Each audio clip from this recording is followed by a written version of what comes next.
Ibadah sore pertemuan kudus Hari Raya Pondok Daun telah tiba. Semoga Roh Kudus dicurahkan atas Anda semua. Tuhan memberi kita Hari Raya Pondok Daun yang kudus dan menjanjikan kita berkat Roh Kudus hujan akhir musim melalui Hari Raya Pondok Daun ini. Jika begitu, kepada siapakah Roh Kudus hujan akhir musim dicurahkan? Ketika kita melihat semua nubuat Alkitab, Nabi Hosea menubuatkan bahwa Roh Kudus hujan akhir musim akan dicurahkan kepada orang yang mengenal Tuhan dengan benar.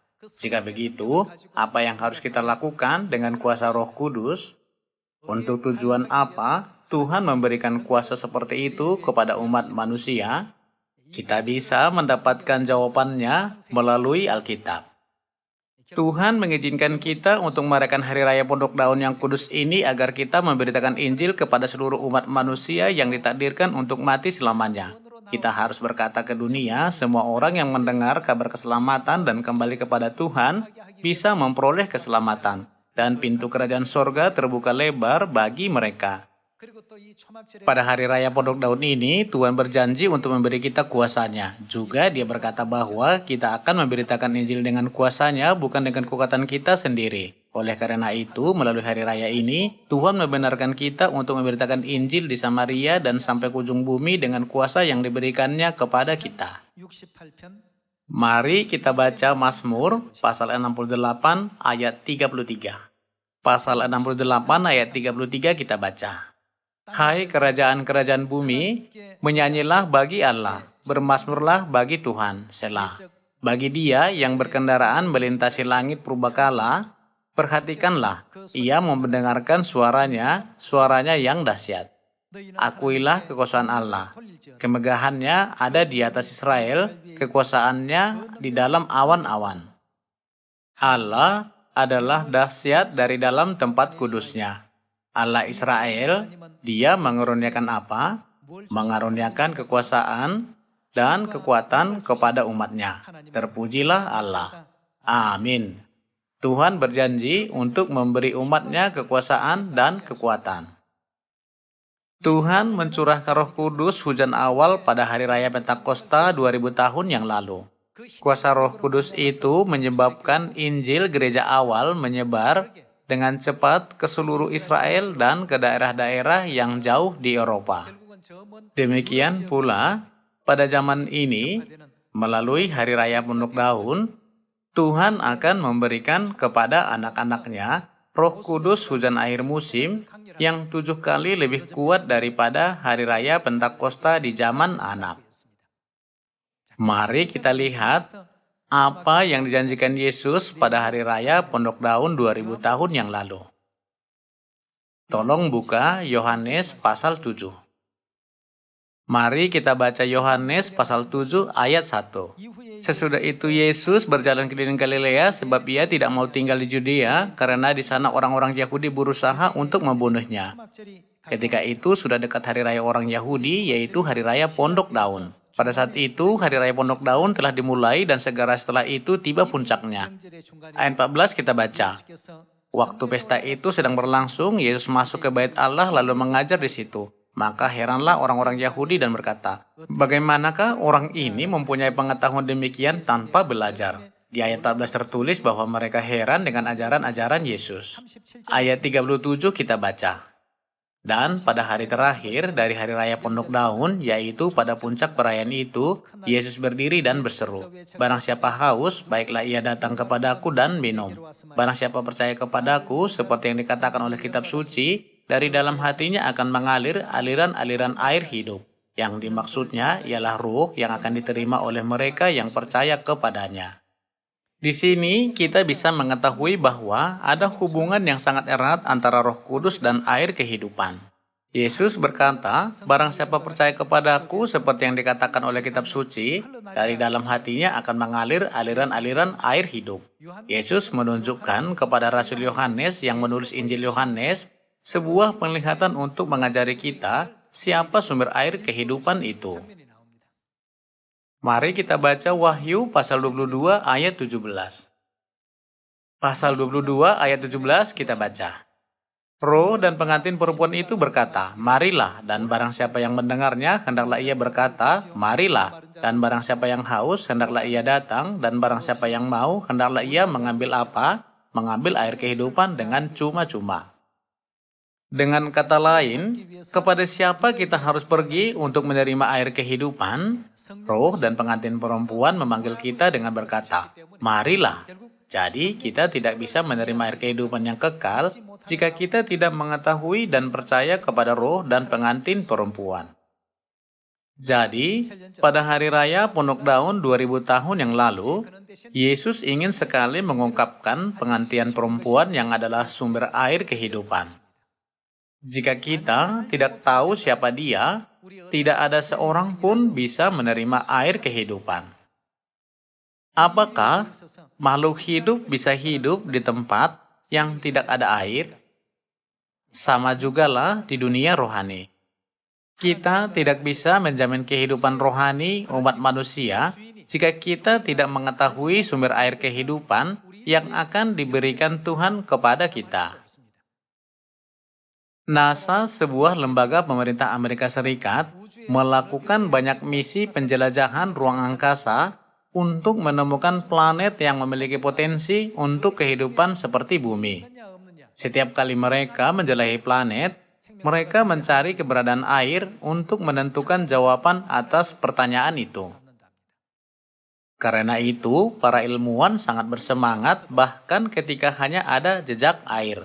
Jadi, kita bisa mengerti mengapa air merupakan elemen penting bagi manusia untuk hidup. Untuk menerima air yang berharga ini, kepada siapa kita harus pergi menurut Alkitab? Kepada roh dan pengantin perempuan. Roh adalah Tuhan Bapa menurut Tritunggal, dan pengantin perempuan dari Tuhan Bapa adalah Tuhan Ibu. Oleh karena itu, ini berarti bahwa mereka yang tidak datang kepada Tuhan Bapa dan Tuhan Ibu tidak bisa menerima air kehidupan yang kekal, bukan? Mari kita baca firman di Zakaria pasal 14, di mana hari raya Pondok Daun dan air hidup berhubungan erat. Meskipun kita telah mempelajari secara singkat tadi pagi, hari raya Pondok Daun adalah kebenaran yang sangat penting yang mengungkapkan sumber air hidup. Mari kita baca Zakaria pasal 14 ayat 16. Maka semua orang yang tinggal dari segala bangsa yang telah menyerang Yerusalem akan datang tahun demi tahun untuk sujud menyembah kepada Raja, Tuhan semesta alam, dan untuk merayakan apa? Merayakan hari raya Pondok Daun. Jika begitu, apa yang terjadi jika mereka tidak merayakan hari raya Pondok Daun? Ayat 18 kita baca. Dan jika kaum Mesir tidak datang dan tidak masuk menghadap, maka kepada mereka akan turun apa? Kepada mereka akan turun tula yang ditimpakan Tuhan kepada bangsa-bangsa yang tidak datang untuk merayakan hari raya Pondok Daun. Kalau begitu, mengapa Tuhan menyebutkan hari raya Pondok Daun dan juga Malapetaka? Di ayat 6, kita bisa menemukan jawabannya. Mari baca pasal 14 yang sama ayat 6. Maka pada waktu itu tidak akan ada lagi udara dingin atau keadaan beku, tetapi akan ada satu hari itu diketahui oleh Tuhan, dengan tidak ada pergantian siang dan malam pun menjadi siang. Pada waktu itu akan mengalir air kehidupan. Selama hari raya Pondok Daun, apa yang dikatakan Yesus di Yohanes pasal 7? Barang siapa haus, baiklah ia datang kepadaku dan minum air kehidupan. Tapi di mana sumber air kehidupan itu? Zakaria pasal 14 ayat 8 kita baca. Pada waktu itu akan mengalir air kehidupan dari mana? Dari Yerusalem. Setengahnya mengalir ke laut timur dan setengah lagi mengalir ke laut barat. Hal itu akan terus berlangsung dalam musim panas dan dalam musim dingin. Yerusalem adalah sumber air kehidupan. Tula akan menimpa mereka yang tidak datang untuk merayakan hari raya Pondok Daun. Menurut firman-firman ini, siapakah yang dimaksud dengan Yerusalem sumber air kehidupan di Galatia pasal 4? Dijelaskan bahwa dia adalah ibu kita. Pada akhirnya, orang yang tidak datang ke sumber air kehidupan tidak bisa merayakan hari raya itu. Dan mereka akan menghadapi kebinasaan yang kekal. Tuhan berkata, Melalui Hari Raya Pondok Daun, datanglah dan terimalah berkat ini dengan cuma-cuma. Tetapi meskipun Tuhan seringkali mengatakan itu, mereka tidak bisa datang kepada Ibu Yerusalem karena mereka tidak mengerti dan tidak percaya kepadanya. Bukankah Tuhan berkata, barang siapa haus, baiklah ia datang kepadaku? Meskipun Roh dan pengantin perempuan sudah berkata, marilah, mereka tidak mau datang. Di Injil Yohanes pasal 5, Yesus sudah berkata bahwa ada orang-orang tidak mau datang kepadanya untuk memperoleh hidup yang kekal, bukan? Meskipun Tuhan yang memberi kita hidup yang kekal telah datang ke bumi ini, orang-orang tidak mau datang kepadanya untuk menerima hidup yang kekal. Meskipun pemilik air hidup berkata, datang dan terimalah dengan cuma-cuma, mereka tidak mau datang. Mengapa demikian? Itu karena mereka tidak mengenal Tuhan dengan benar. Itulah sebabnya Tuhan Bapa berkata, syarat untuk menerima Roh Kudus adalah mengenal Tuhan. Tuhan menegaskan dengan firman-Nya bahwa hanya orang yang mengetahui Tuhan dengan benar dan memiliki iman yang teguh kepadanya bisa menerima Roh Kudus hujan akhir. Ada tertulis di Mazmur pasal 68, Tuhanlah yang memberi kita kekuasaan dan kekuatan.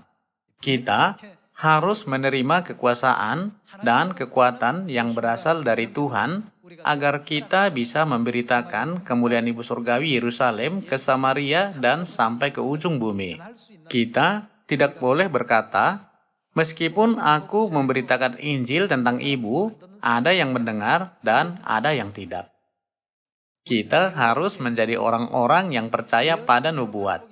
Menurut nubuat, dimanapun air kehidupan mengalir, segala makhluk hidup akan hidup.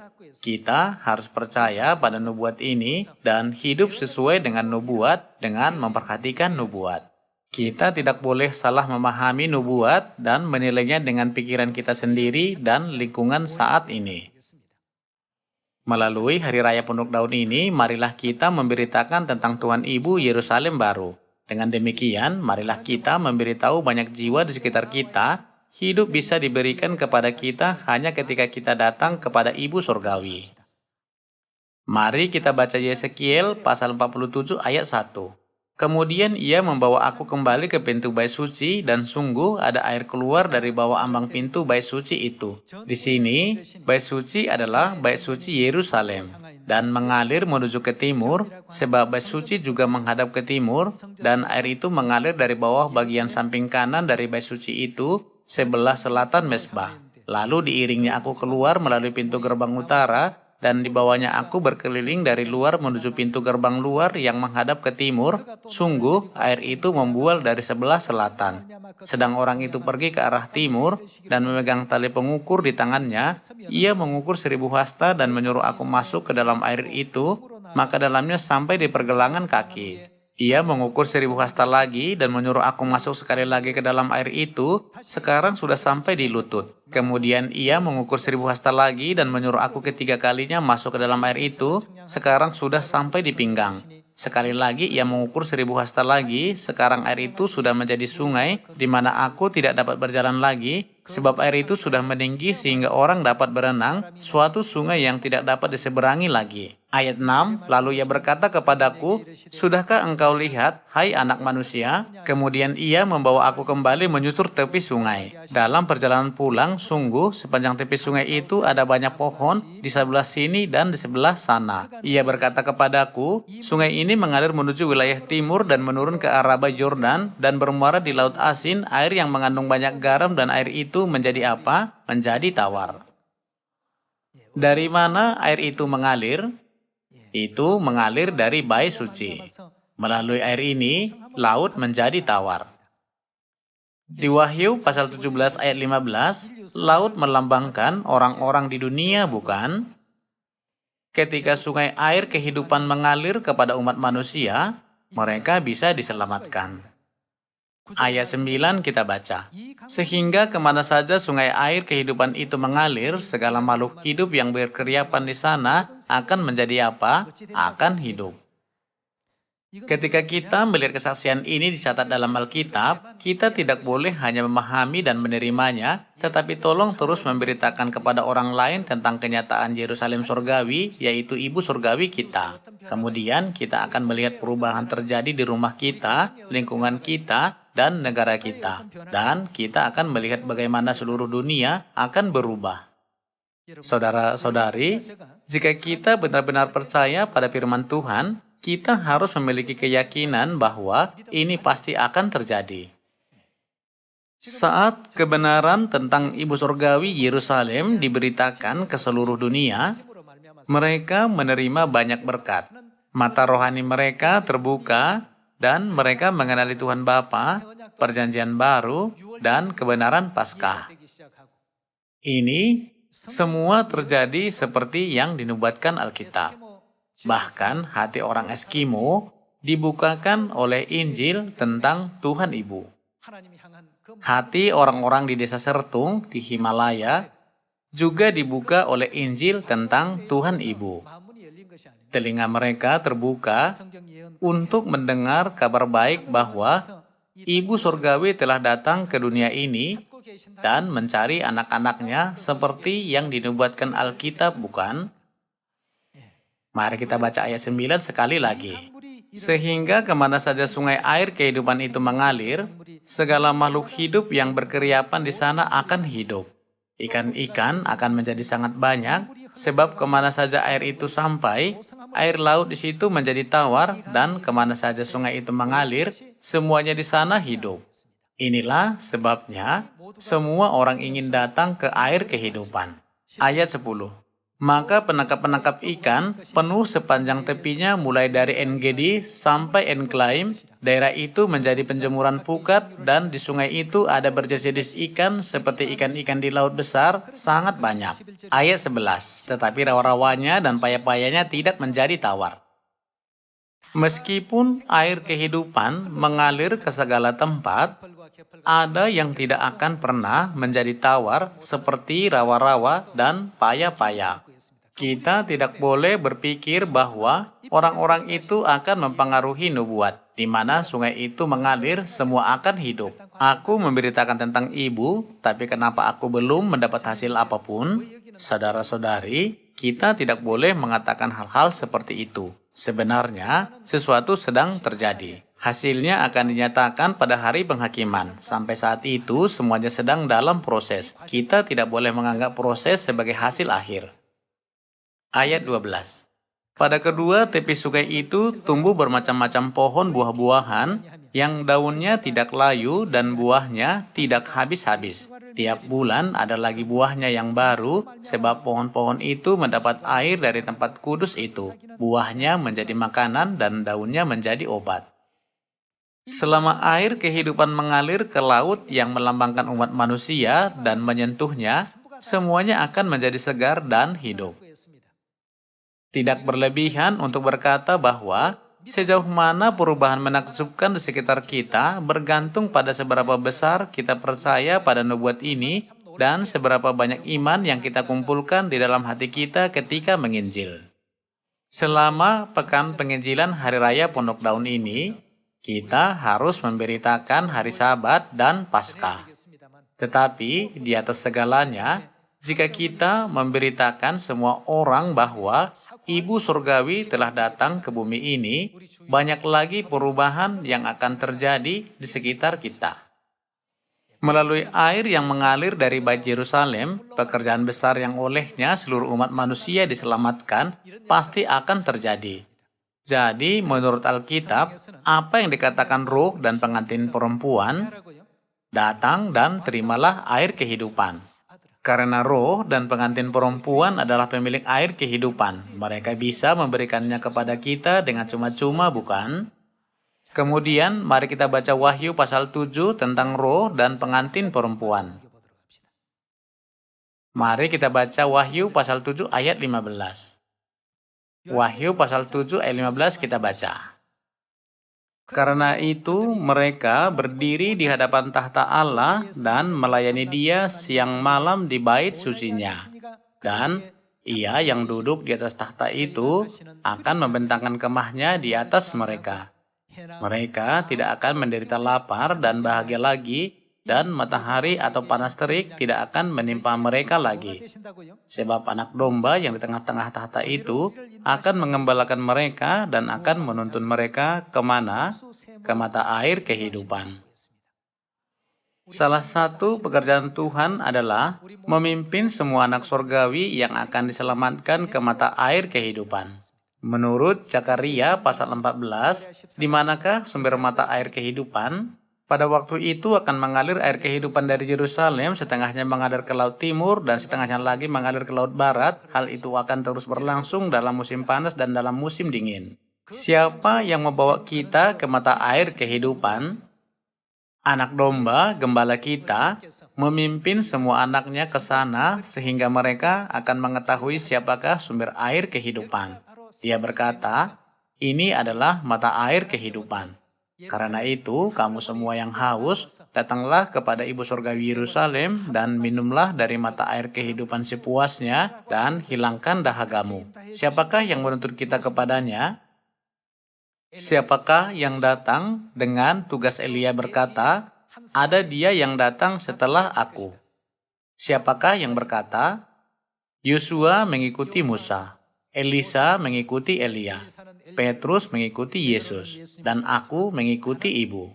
Bukankah Kristus Ansang Hong yang memimpin kita dan bersaksi kepada kita tentang Tuhan Ibu?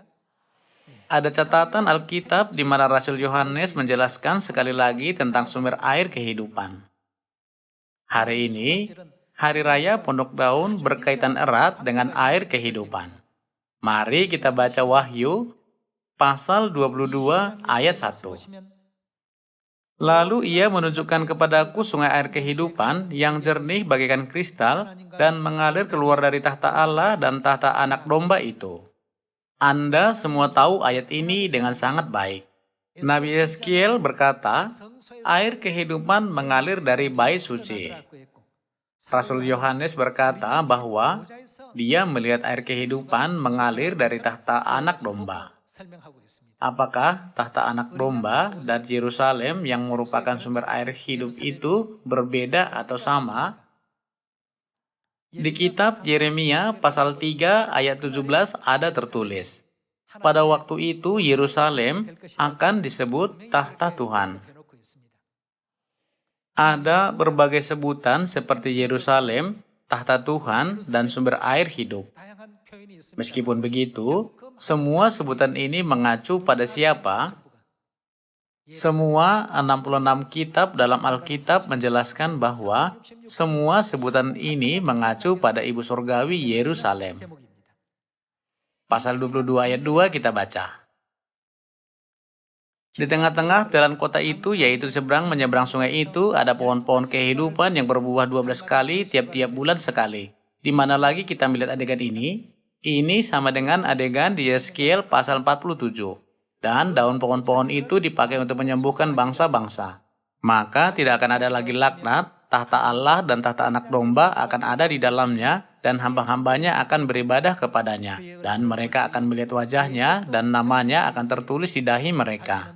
Dan malam tidak akan ada lagi di sana, dan mereka tidak memerlukan cahaya lampu dan cahaya matahari, sebab Tuhan Allah akan menerangi mereka, dan mereka akan melakukan apa? Akan memerintah sebagai raja sampai selama-lamanya.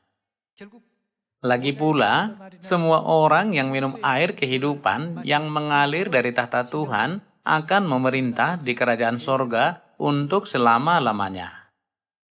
Menurut Wahyu pasal 22, mereka yang bisa meminum air kehidupan yang mengalir dari tahta itu, yaitu Yerusalem, adalah mereka yang telah diundang oleh Roh dan pengantin perempuan. Mereka adalah orang-orang yang diundang dan maju kepada Roh dan pengantin perempuan. Pada akhirnya mereka akan memerintah di kerajaan sorga untuk selama-lamanya. Mari kita lanjutkan dengan ayat 6. Lalu ia berkata kepadaku, perkataan-perkataan ini bagaimana? Tepat dan benar, dan Tuhan Allah yang memberi roh kepada para nabi telah mengutus malaikatnya untuk menunjukkan kepada hamba-hambanya apa yang harus segera terjadi. Demikianlah firman Alkitab. 2000 tahun yang lalu, pada hari raya Pondok Daun yang sama, yang kita rayakan hari ini, Yesus berkata, "Barang siapa haus, baiklah ia datang kepadaku dan minum. Namun, anak domba itu adalah dia yang akan menuntun semua jiwa ke sumber mata air kehidupan." Perannya adalah untuk mengajari kita siapakah sumber mata air kehidupan. Oleh karena itu, dikatakan bahwa dia memenuhi tugas Elia ketika dia datang ke bumi ini, bukan? Apakah tugas Elia? Tugas Elia adalah untuk bersaksi tentang juru selamat yang akan datang setelah dia. Tuhan bersaksi tentang juru selamat lain yang akan datang setelah dia. Dengan kata lain, Tuhan Bapa mengungkapkan Tuhan Ibu kepada semua anak Sion. Lagi pula, apa yang dikatakannya kepada pengintai-pengintai di atas tembok Yerusalem untuk dilakukan sampai Ibu Surgawi Yerusalem menerima pujian dan kehormatan dari semua orang di dunia, dia berkata kepada mereka untuk tidak berdiam. Beritakan kemuliaan Yerusalem siang dan malam, dan bangunkan seluruh umat manusia. Bukankah ini yang diberitahu oleh Nabi Yesaya kepada kita? Sampai itu terjadi, kita tidak boleh tinggal diam. Kita harus lantang memberitakan tentang Dia. Silakan meniup cerunai dengan keras kepada semua orang supaya percaya kepada Ibu Surgawi Yerusalem untuk diselamatkan. Kemudian Anda akan melihat bagaimana lingkungan kita, kota kita, dan seluruh desa global akan berubah. 2000 tahun yang lalu, Kristus Ansanghong datang sendirian untuk menyelamatkan umat manusia. Tetapi pada zaman Roh Kudus ini, Tuhan Bapa dan Tuhan Ibu datang sebagai roh dan pengantin perempuan untuk menyelesaikan pekerjaan penyelamatan. Kita tidak boleh menjadi gadis-gadis bodoh yang tidak menyiapkan minyak yang cukup, menunggu Tuhan datang tanpa menjalankan tugas kudus yang diberikan Tuhan. Saya harap Anda akan menyiapkan minyak iman yang cukup seperti 5 gadis yang bijaksana dan menyambut Bapa dengan sukacita ketika Dia datang ke bumi ini. Dan yang terpenting, saya meminta Anda untuk percaya dengan teguh pada nubuat Alkitab. Alkitab 100% menjamin bahwa segala sesuatu akan terjadi sesuai dengan rencana dan hasil yang telah dijanjikan Tuhan. Kita semua harus memiliki keyakinan mutlak dalam hal ini. Dan kita harus memberitakan tentang Ibu Surgawi Yerusalem yang adalah sumber air kehidupan di Samaria dan sampai ke ujung bumi. Saya berharap bahwa kita akan melaksanakan tugas pengintai di atas tembok Yerusalem. Saya menutup khotbah hari ini. Terima kasih.